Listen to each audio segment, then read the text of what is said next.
Agora, na União FM, Papo de Mercado com Larissa Brito.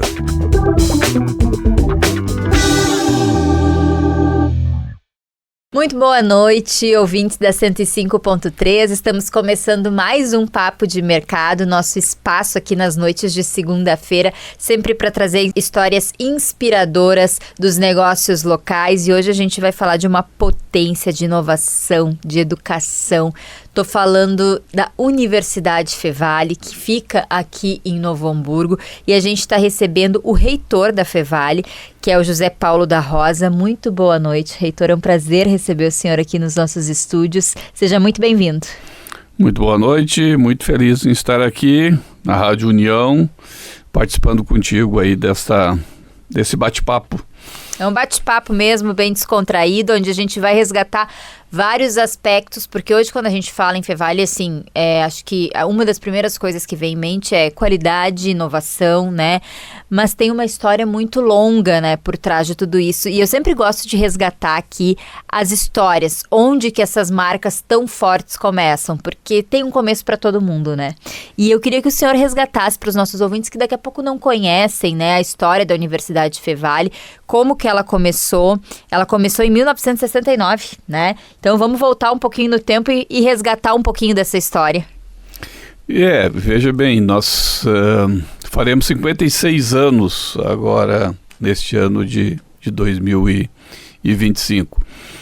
Naquele período, 68, 69, Novo Hamburgo tinha uma instituição de educação superior que era o Instituto de Belas Artes. E uma cidade pujante, né? Uma cidade que crescia muito, né? Alavancada especialmente pela indústria do calçado. Que era um período onde estava muito forte essa indústria, né? Estava muito forte e a educação superior tinha poucas alternativas, né? Tanto que Novo Hamburgo só tinha um Instituto de Belas Artes. Então tinha em Porto Alegre a Universidade Federal do Rio Grande do Sul, a PUC, que já é mais antiga. E tinha um fator também que, de algum modo, estimulou, que era o fato de que aqui ao lado, em São Leopoldo, né, em 69 também surgiu a Unicinos, e havia um movimento nesse sentido, né? Em 1968, o prefeito da época, Mosman, ele constituiu um grupo de trabalho para a criação destes novos cursos superiores aqui em Novo Hamburgo. Este grupo 68, 69 foi se reunindo, foi trabalhando, e no dia 28 de junho de 1969, então foi constituído, criado, estabelecido a IASPEUR, a Associação Pro Ensino Superior de Novo Hamburgo, constituída basicamente por empresários. Esses empresários, obviamente, tinham esta preocupação de contar com uma formação profissional em nível superior aqui em Novo Hamburgo.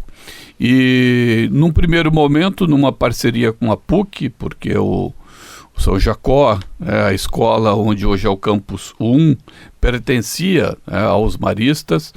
Houve até uma certa conversa no sentido de a PUC vir para cá, mas a própria PUC sugeriu, quem sabe, vocês constituem, nós damos um apoio para vocês e vocês constituem. Não havia o interesse deles em constituir, digamos, um outro campus da PUC aqui em Novo Hamburgo. Eu recebi há pouco a visita, inclusive, do atual reitor da PUC, o irmão Manuir, e estivemos lá visitando a atual escola de aplicação, onde é o Campus 1, e ele me mostrando as fotos e tal, reconheci, não, esse aqui eu conheço, eu sei, da PUC, dos maristas e tal. Então é uma história muito legal, até de parceria com a própria PUC nesse sentido. Mas em 69, então, foi constituída a ASPEUR, e em seguida os primeiros cursos da Fevale, Federação dos Estabelecimentos de Ensino Superior, que trilhou um caminho, né? Aprovou alguns cursos superiores, depois evoluiu para centro universitário e finalmente dentro desta hierarquia que nós temos no Ministério da Educação, se transformou numa universidade. 2010, né? 2009, 2010. 2010 se tornou a universidade, antes era o centro universitário. Quais foram os primeiros cursos ali no Campus 1 que a Fevale ministrou? Os cursos iniciais, Relações Públicas, Administração, são esses os cursos que deram assim origem, né, à universidade. E foi crescendo, né, gradativamente. E é importante, foi assim, extremamente importante para Novo Hamburgo e para toda a região, né, porque veja o volume de profissionais formados aqui num período em que era mais difícil ir a Porto Alegre. Exato. Sair de Novo Hamburgo ou sair da região para fazer, né, um curso superior fora daqui. Então abriu esta possibilidade e mais do que isso, né, evoluindo depois para o nível de centro universitário, de universidade, todo esse trabalho de pesquisa, de extensão, de pós-graduação. A pós-graduação da Fevale está completando agora 50 anos. Imagina. 50 anos. Então, logo em seguida, uns 5 anos depois de constituídos os primeiros cursos de graduação, já foram oferecidos também cursos de pós-graduação. E num mundo hoje onde se vive mais, né, felizmente, então cada vez mais as pessoas precisam continuar estudando a vida toda. Fazer uma graduação, fazer uma segunda graduação, fazer uma pós-graduação. E felizmente nós temos em Novo Hamburgo esta grande universidade que desde 1969 cumpre um papel importante. Méritos do poder público e dos empresários da época que se reuniram para constituir a Federação dos Estabelecimentos de Ensino Superior de Novo Hamburgo, há cerca de 56 anos atrás. E quando que surge a necessidade de sair do Campus 1 ali, de expandir, na verdade, né? Porque a gente ainda tem cursos de graduação ali no Campus 1, né? Mas de expandir, de se criar o Campus 2, aquele baita complexo que a gente tem ali às margens da RS 239. Quando que surge essa necessidade? Como que foi identificado isso? Bom, houve períodos de crescimento, né, por fatores econômicos, políticos, de infraestrutura, e lá na década de 1980, ou seja, cerca de 15, 20 anos depois da constituição da universidade, houve uma demanda muito grande, né? O Campus 1, que é onde surgiu a universidade, tem hoje a escola de aplicação da Fevale e tem 2 cursos superiores, que é o curso de artes e de educação física. Mas era insuficiente já aquela estrutura para as demandas que se tinha à época. Então surgiu esta área próxima ali à RS 239, que onde se iniciou o Campus 2. Um primeiro prédio, né, e alguns cursos, então, administração e outros foram para lá, os cursos da área da gestão, e a própria reitoria, então, se transferiu para o que chamamos hoje de Campus 2, que é a sede principal da Fevale. Mas a origem disso é a alta demanda que nós tínhamos à época, que fazia com que a estrutura do Campus 1 fosse insuficiente para o crescimento que o centro universitário, que os nossos cursos tinham à época, né? E eu queria também entender um pouquinho da tua história dentro da Fevale, né? Porque são quantos anos já de Fevale? 1 ano. 1 ano só? 1 ano só. 1 ano só. O senhor assumiu a reitoria em 2024. Isso. E já com um desafio enorme. Um grande desafio. A Fevale contou sempre com excelentes reitores, professores, toda uma equipe administrativa própria, né, e sempre com reitores que vieram de dentro da própria universidade. E esse é um caminho natural, né, de quem está na reitoria, assume uma diretoria, uma pró-reitoria, depois evolui para ser o reitor, que foi o caso de quem me antecedeu, que foi o Kleber Prodanov. O Kleber teve cerca de 30 anos na universidade. Foi professor, foi pró-reitor e assumiu como reitor. Esse é um caminho natural. Na última, ao final, ao encerrar os 6 anos, 3 mais 3 anos que ele teve como reitor, a mantenedora, a ASPEUR, neste caso, optou em fazer um processo seletivo interno e externo. E eu não tinha vínculo com a Fevale. Eu trabalhei a minha vida inteira com educação, dirigi instituições educacionais aqui do estado do Rio Grande do Sul, em todos os níveis educacionais. Fui secretário de Educação de Porto Alegre e estava na condição de secretário de Educação de Porto Alegre entre 2023 e 2024, quando fui convidado para participar deste processo seletivo. Inclusive a consultoria que foi contratada pela mantenedora, né, que me procurou, né, eu como secretário de Educação do Porto Alegre, questionando se eu queria participar deste processo seletivo, interno e externo, né, que pela primeira vez se fez na universidade. Inclusive, quando eles me convidaram lá no final de 2023, eu declinei do convite, porque eu tinha um desafio muito grande lá na Secretaria de Educação de Porto Alegre e entendia que não era o momento. Eles me convenceram a participar do processo lá no final de 2023, porque a posse como reitor seria só em junho de 2024.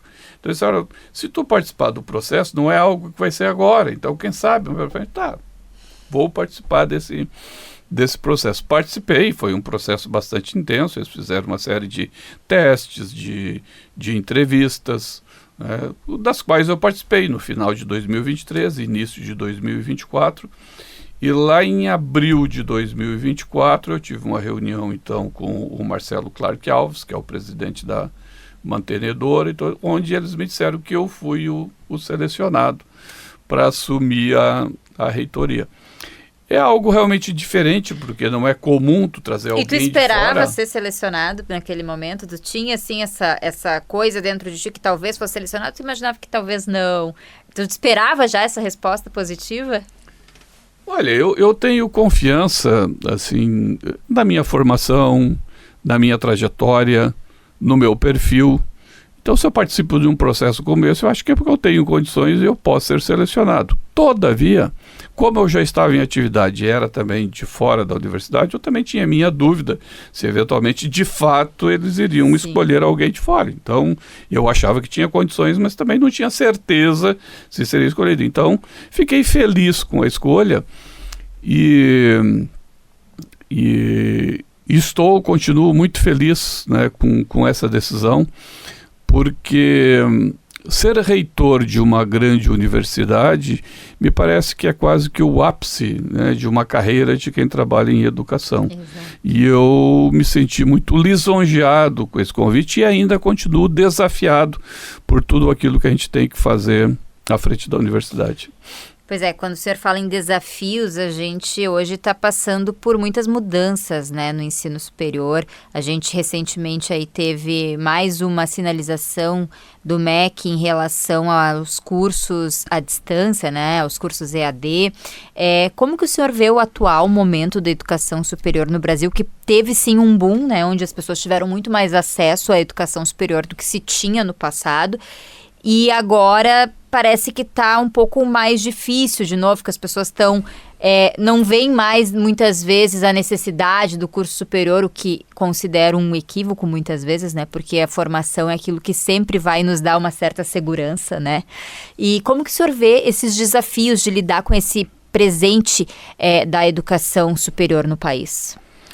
Olha, eu acredito que já há bastante tempo esse seja o principal desafio que a gente tem no país. é melhorar a qualidade da nossa educação, que começa pela educação básica, né? E eu sinto que o Brasil ainda não definiu como sua prioridade a educação, né? Eu particularmente estudei assim, as grandes mudanças que alguns países tiveram a partir da educação. Eu, quando fiz o meu doutorado em educação, eu estive na Coreia do Sul. E muito para compreender como que a Coreia fez a mudança do país a partir da priorização da educação.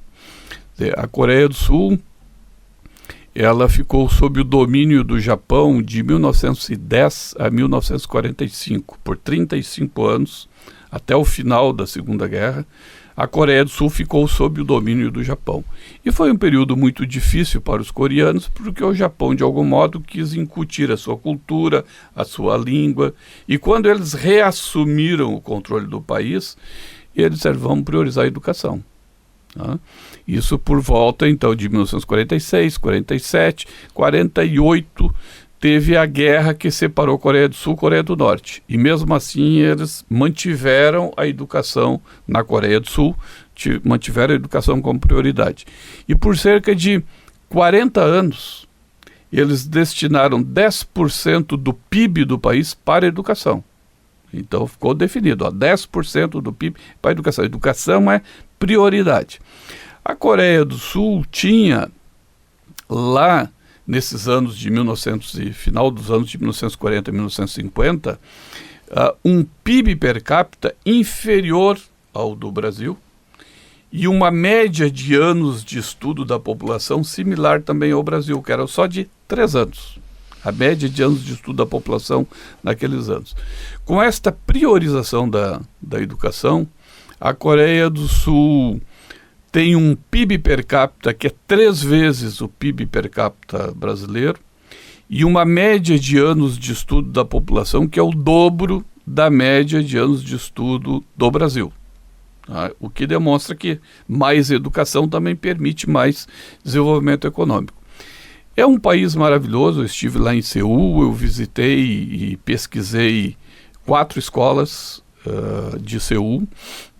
Estive no Ministério da Educação e comparei o modelo de gestão escolar da Coreia com escolas aqui do Rio Grande do Sul para estabelecer um modelo de gestão escolar. Então, eu conheço o modelo de outros países. Eu estive depois numa pesquisa de pós-doutorado em Singapura, né?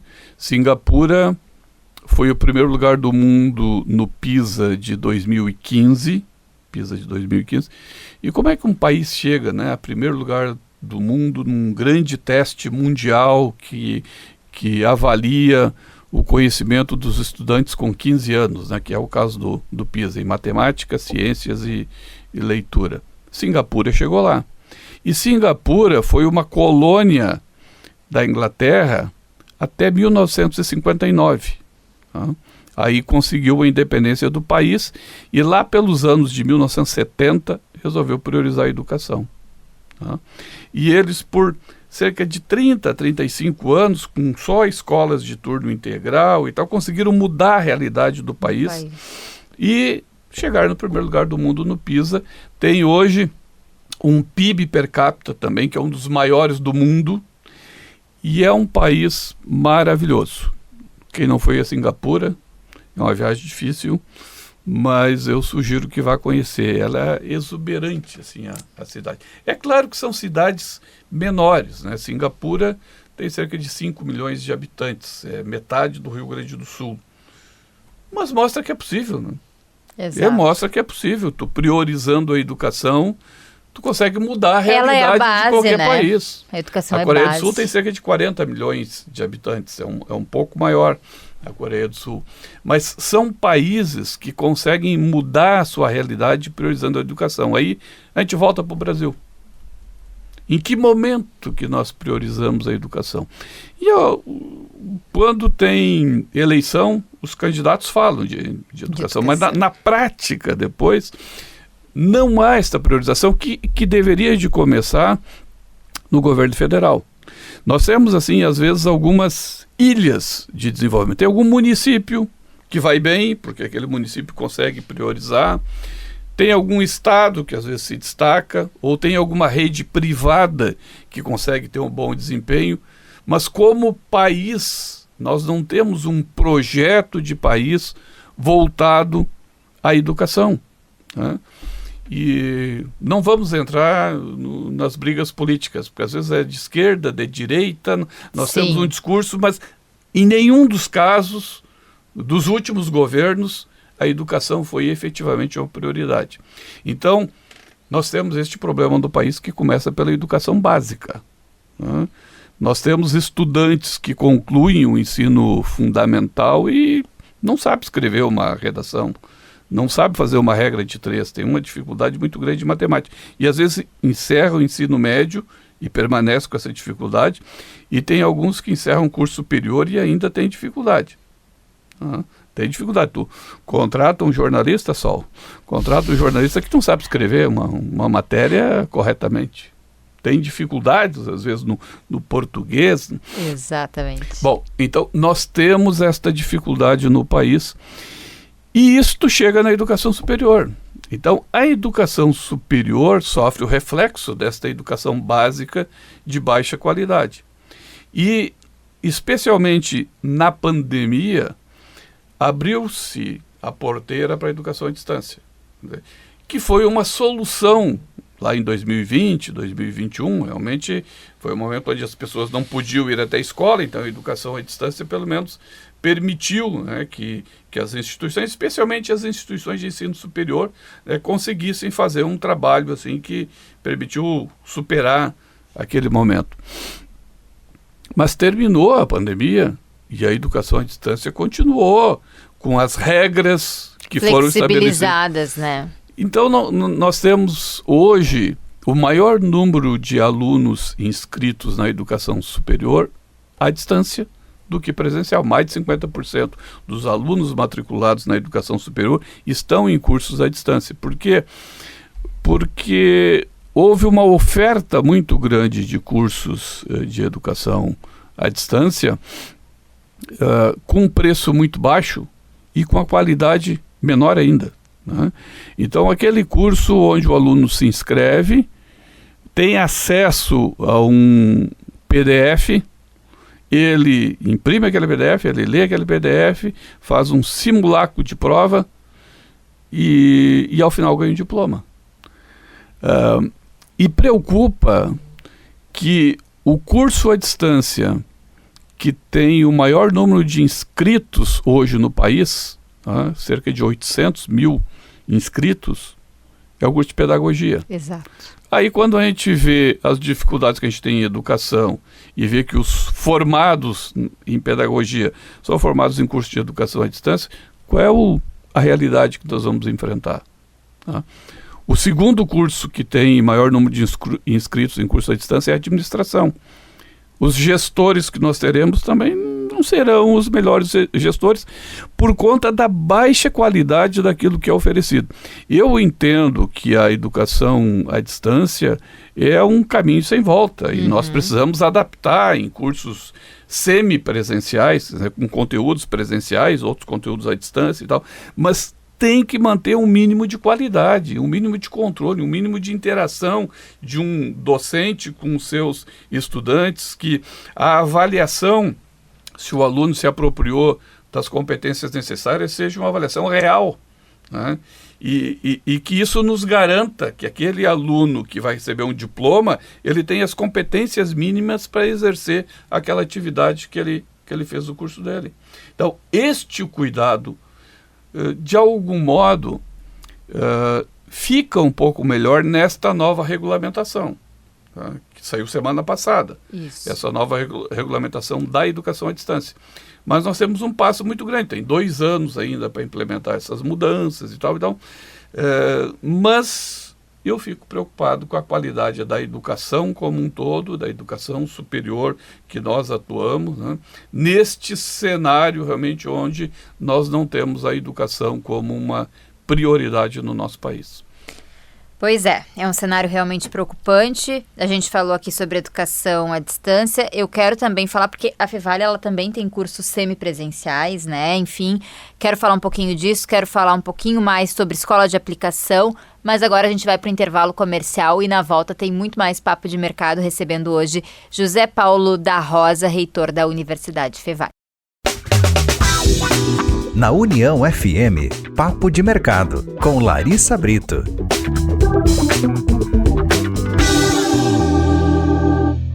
Papo de Mercado de volta nessa noite de segunda-feira, recebendo hoje o reitor da Universidade Fevale, José Paulo da Rosa. A gente já teve uma conversa muito interessante aqui nos primeiros minutos, nosso primeiro bloco do Papo de Mercado. Lembrando que a conversa ela fica disponível também em imagens no nosso canal oficial da Rádio União lá no YouTube. Então, quem está pegando a conversa agora ou não conseguiu pegar desde o início, depois corre lá no YouTube da Rádio União, que também vai estar disponível por lá. Bom, a gente estava falando, reitor, sobre educação à distância, né? E a pandemia trouxe essa necessidade dessa adaptação. Hoje a Fevale, ela trabalha com cursos também semipresenciais. E eu queria que o senhor explicasse um pouquinho como que são esses cursos semipresenciais que a Fevale oferece. Bom, a nova regulamentação vai nos obrigar a fazer alguma adequação, mas a maioria dos nossos cursos, eles têm um conteúdo presencial e até o limite possível, que era de 40%, passou para 30%, mas era de 40% de conteúdos à distância. Então, nós possuímos na Fevale uma estrutura muito boa de produção deste conteúdo, profissionais preparados para isso. Então, nós garantimos a qualidade daquilo que nós oferecemos, né?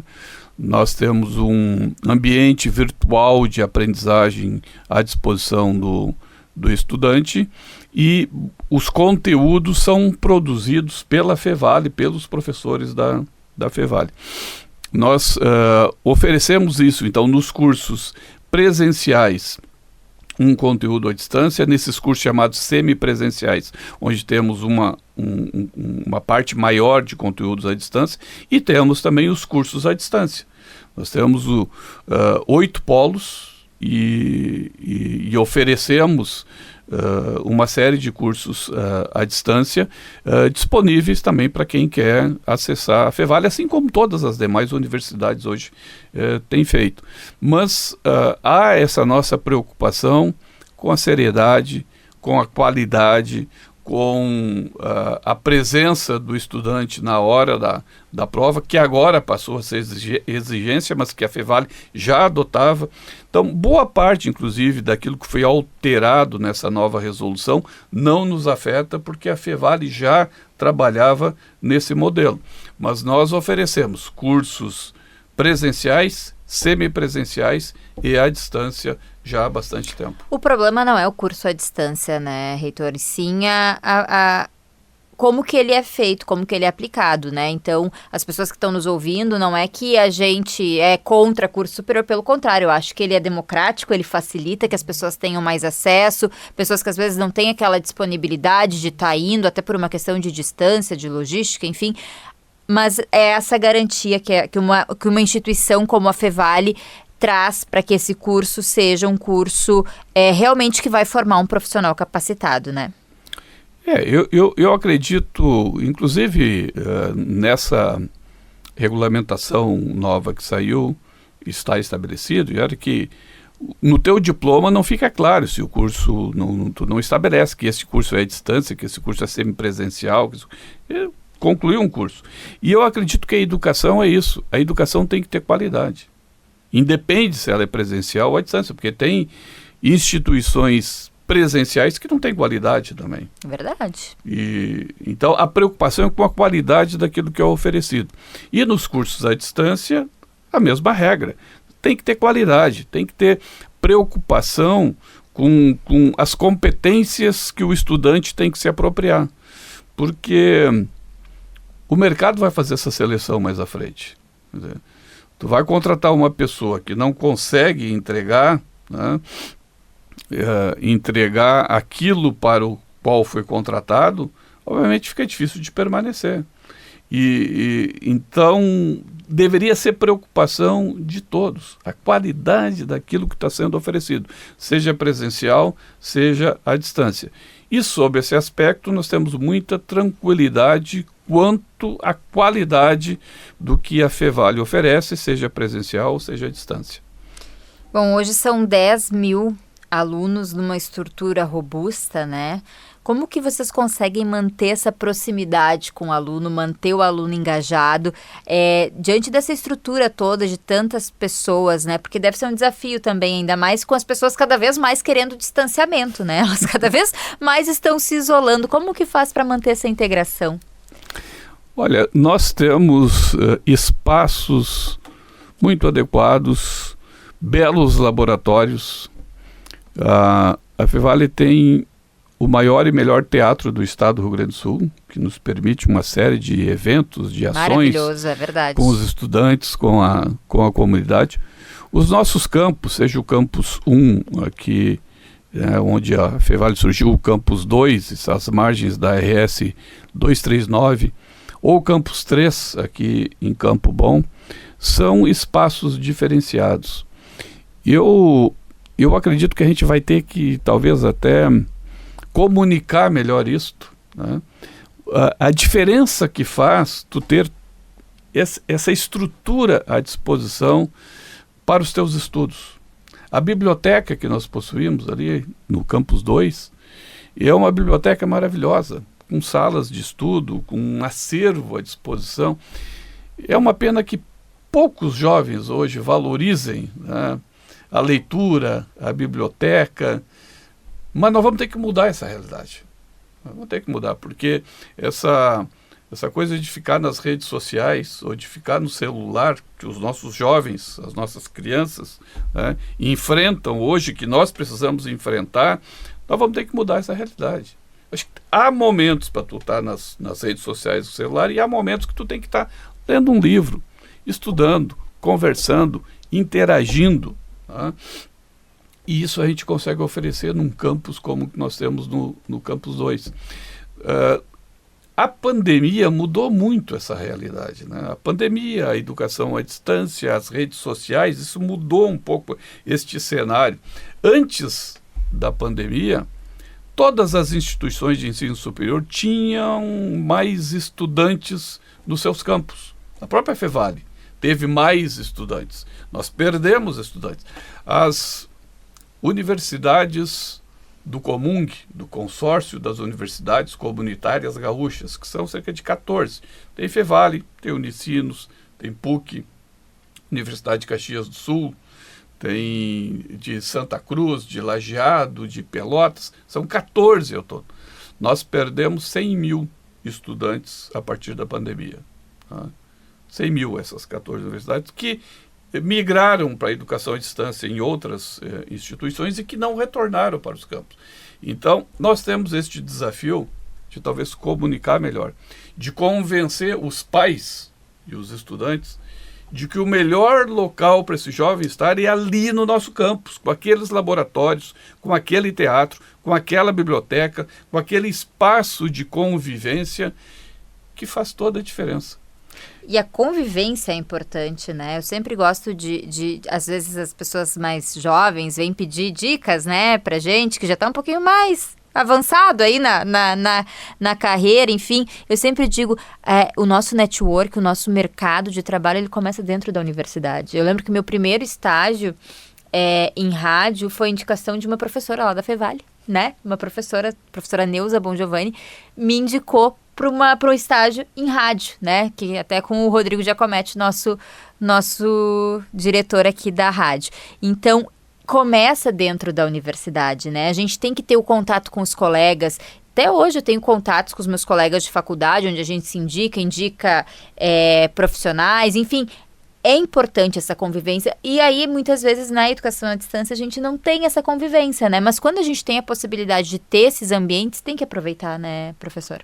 Além, a universidade oferece espaços de pesquisa, programas de extensão, né, que às vezes em outros programas à distância, outros não conseguem fazer.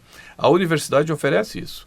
que é um pouco do que tu conseguisses, né, passar aí no teu período dentro da universidade, que muitos estudantes enfrentam. Quer dizer, eles têm alternativas de estágio, alternativas de fazer um programa de extensão, de participar de um grupo de pesquisa, que vão enriquecendo, que vão criando esse networking necessário aí para depois ter sucesso na vida e no mundo do trabalho.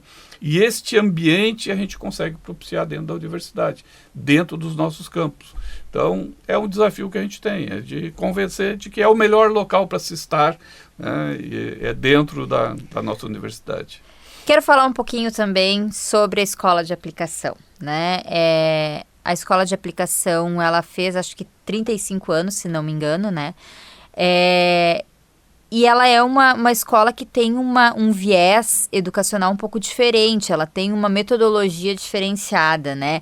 Eu queria que o senhor explicasse um pouquinho mais qual é o conceito da escola de aplicação, né? Visto que a gente falou tanto aqui de educação básica, da importância da educação básica.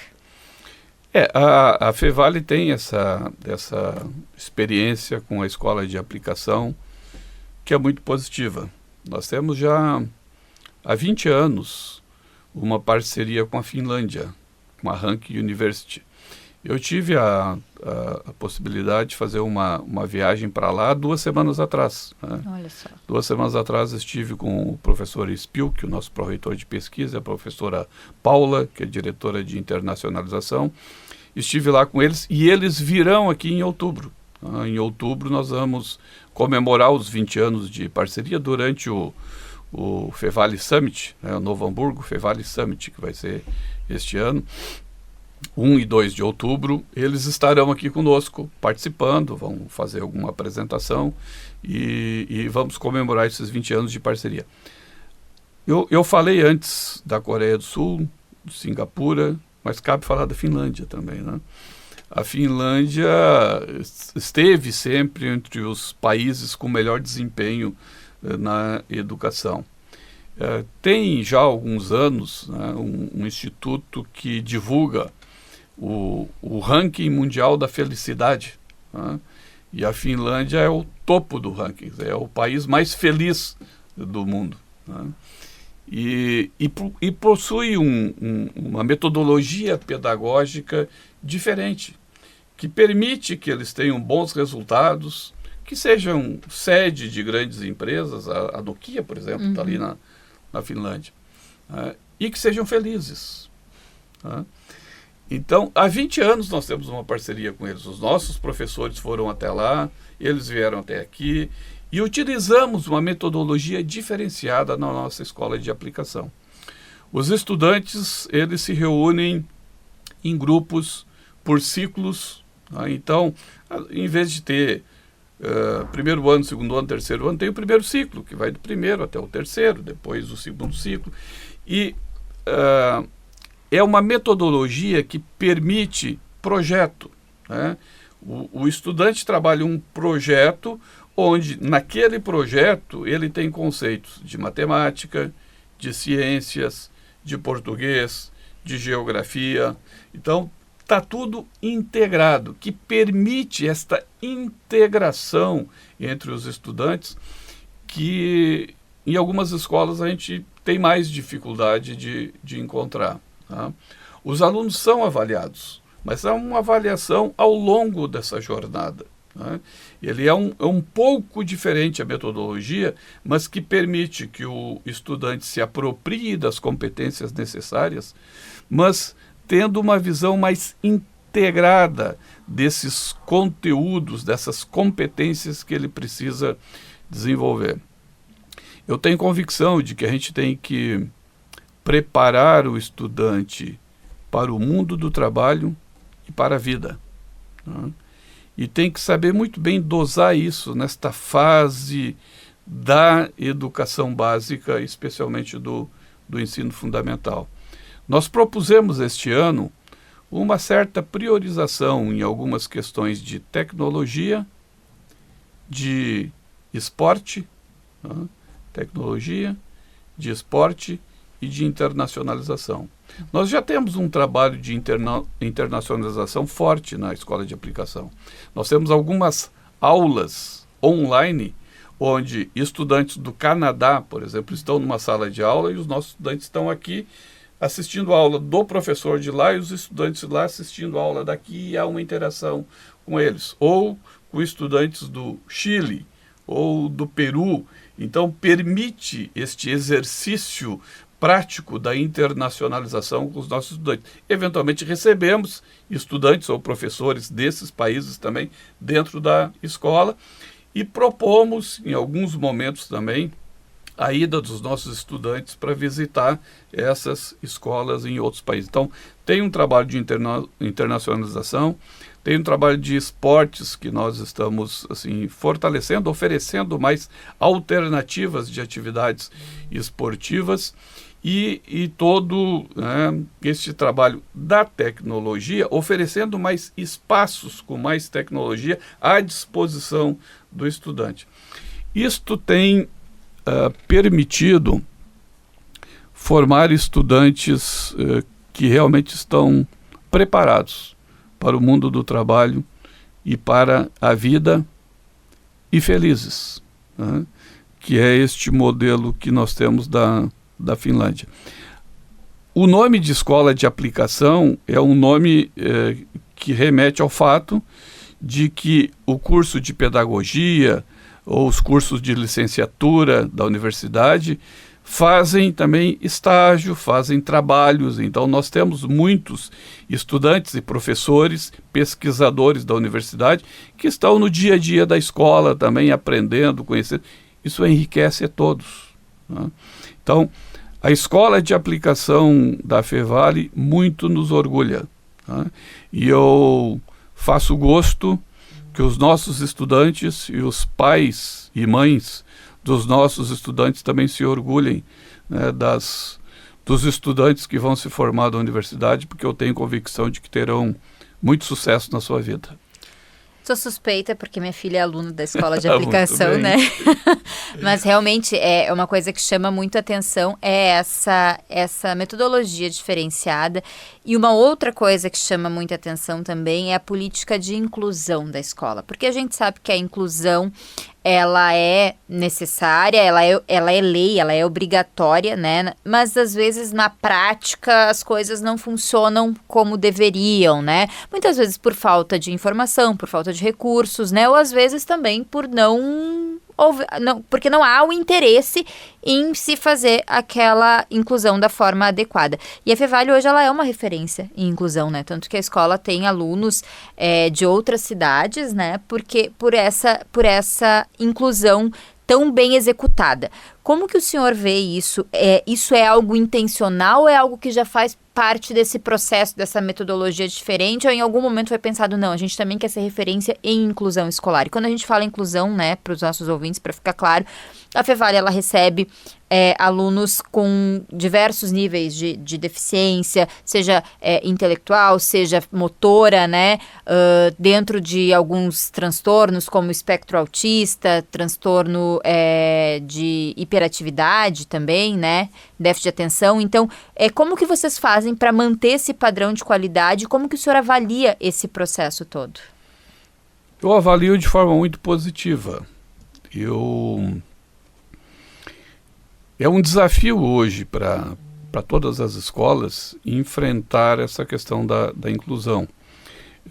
Especialmente após a pandemia, nós tivemos um aumento expressivo, né, de alunos de inclusão, especialmente com o déficit autista,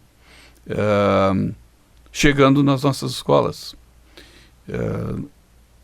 Na Secretaria de Educação de Porto Alegre, por exemplo, nós tínhamos perto de 10% de alunos com deficiência. Estavam com laudo um número menor do que isso, mas na prática era um número próximo de 10%. Então, numa rede que tem 70 mil estudantes, são 7 mil. Tá? E aí é um desafio de preparar os estudantes típicos para saber trabalhar com os atípicos. Tá? E eu acho que esse é um grande ganho que a gente tem na escola de aplicação, porque nós trabalhamos isso com os alunos típicos. E não é fácil para o aluno típico também conviver num ambiente onde o professor tem que se dividir, às vezes dá mais atenção para um aluno atípico do que para o típico. Se ele não está muito bem preparado, ele reclama. Ou os pais reclamam, né? Então nós temos que preparar o estudante e os pais do estudante. E me parece que a gente conseguiu superar isto na escola de aplicação da Fevale. O estudante da nossa escola de aplicação, seja típico ou atípico, ele está preparado para conviver nesse ambiente. E a gente percebe isso quando um aluno da escola de aplicação está na universidade. Ele está muito mais preparado para isso do que um outro aluno que não veio da escola de aplicação. Inclusive discutíamos isso outros dias, o trabalho que a gente precisa fazer na universidade para estarmos preparados para receber esse aluno atípico que também está chegando na universidade no número bastante expressivo. Mas a escola de aplicação consegue fazer isso.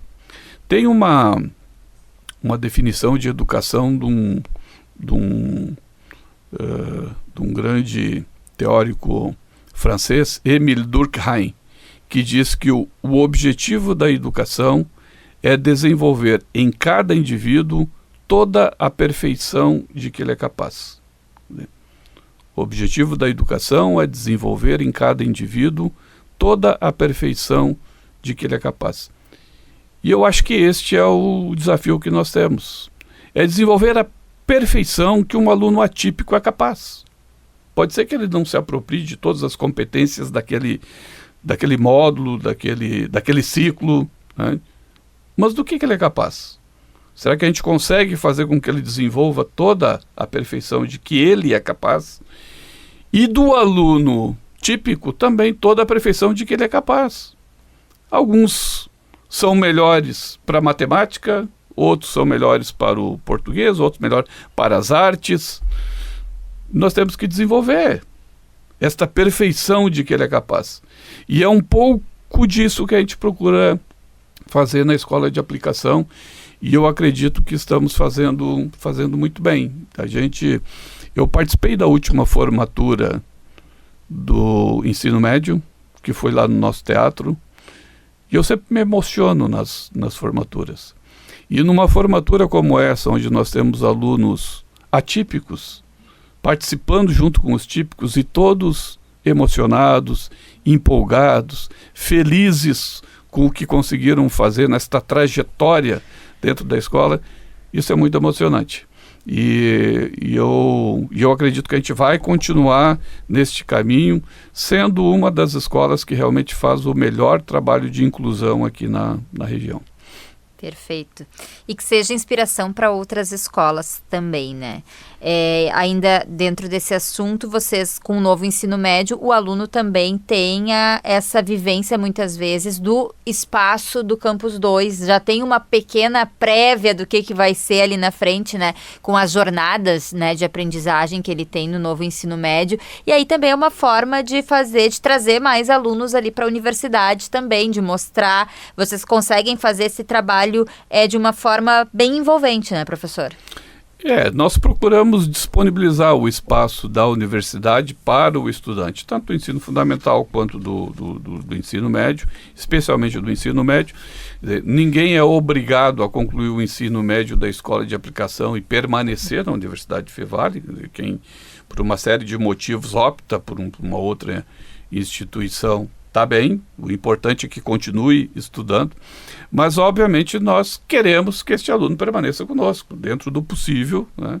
E para isso a gente tem uma série de projetos onde esses estudantes utilizam a nossa estrutura, e a partir deste ano nós estamos oferecendo uma degustação, né, para esses estudantes do ensino médio, especialmente do terceiro ano.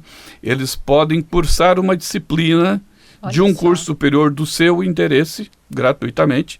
Ele vai cursar essa disciplina, né, e depois ele vê se ele gostou, se ele não gostou. Obviamente nós entendemos que ele vai gostar, mas ele já vai conviver neste ambiente da educação superior, daquele ambiente dos estudantes, né, de um curso de graduação, e pode ser que eventualmente ele observe que não era bem aquilo que ele queria. Então que bom que tenha feito, teve essa oportunidade. Aí ele opta por um outro curso, mas a gente sabe que fazer um curso superior faz toda a diferença na trajetória profissional. É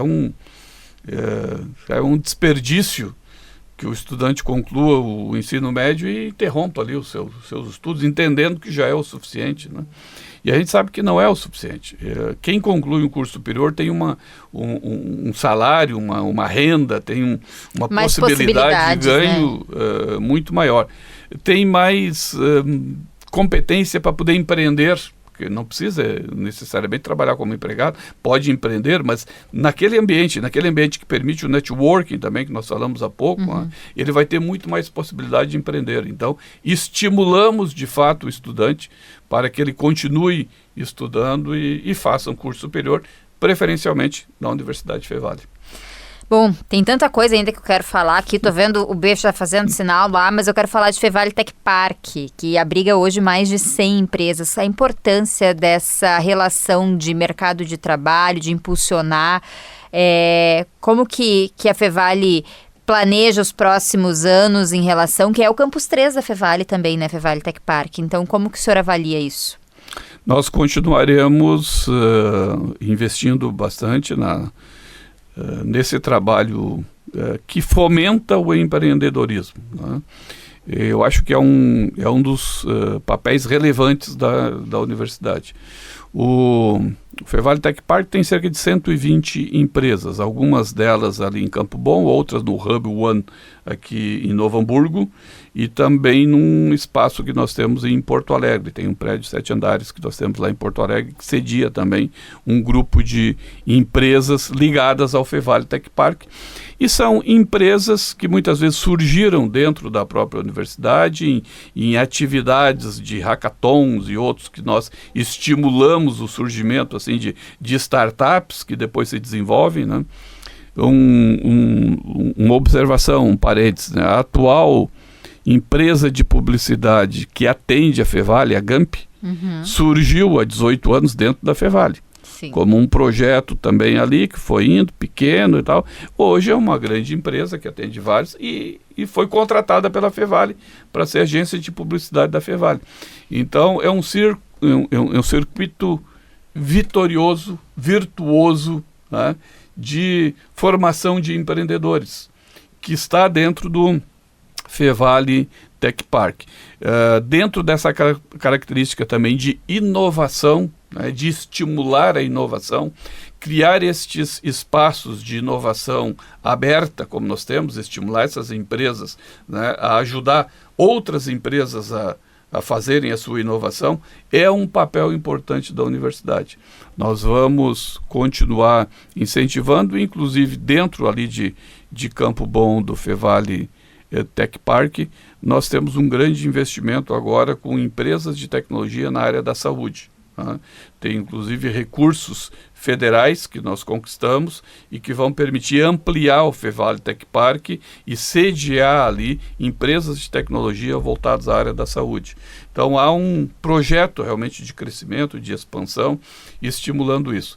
Nós temos uma parceria com a Prefeitura de Esteio e também dentro do Parque de Exposições o Hub do Agro.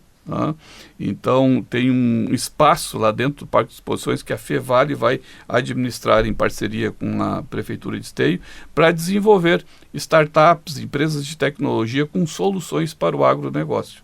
Então, em algumas áreas como essa, a Fevale tem atuado, estimulando que os nossos estudantes criem empresas e, se quiser, a Fevale tem espaço para que elas possam se desenvolver. Perfeito. Para finalizar aqui a nossa conversa, tinha mais coisa que eu queria falar, mas no fim das contas não deu tempo, mas eu queria que o senhor me fizesse aqui uma projeção, né? Vamos buscar a nossa bola de cristal aqui. Como que o senhor imagina a Universidade Fevale, que é tão reconhecida por inovação, por práticas, né, inovadoras, enfim, daqui a 10 anos? Eu quero que a Fevale seja este espaço, os nossos campos aqui sejam este espaço de inovação e de estímulo ao nosso estudante do Vale Germânico e do mundo, que estudantes de outros países queiram vir para cá, como já tem vindo, né? Então, não pretendemos sair daqui, pelo contrário, nós queremos, né, que estes espaços da Fevale sejam uma referência de educação para todo o Vale Germânico e a partir daí estimular que outros também venham para cá. Tudo isso num prazo de até 10 anos. Perfeito, reitor. Agradeço demais a disponibilidade do senhor de estar aqui comigo hoje. Vida longa Fevale, que faz tanto bem para a nossa comunidade, né? E que a gente possa se encontrar talvez daqui não digo a 10 anos, vamos se encontrar antes, né? Para a gente poder contar mais novidades, mais expansões, mais coisas positivas dessa marca que tanto bem faz aqui para a região do Vale dos Sinos. A gente vai ficando por aqui com o Papo de Mercado. Voltamos na próxima segunda-feira, às 8 da noite. Lembrando que eu também estou no ar todos os dias de segunda a sexta, das 4 às 5 com mulheres. Um beijo, a gente se encontra. Tchau, tchau. Você ouviu Papo de Mercado, todas as segundas, das 8 às 9 da noite.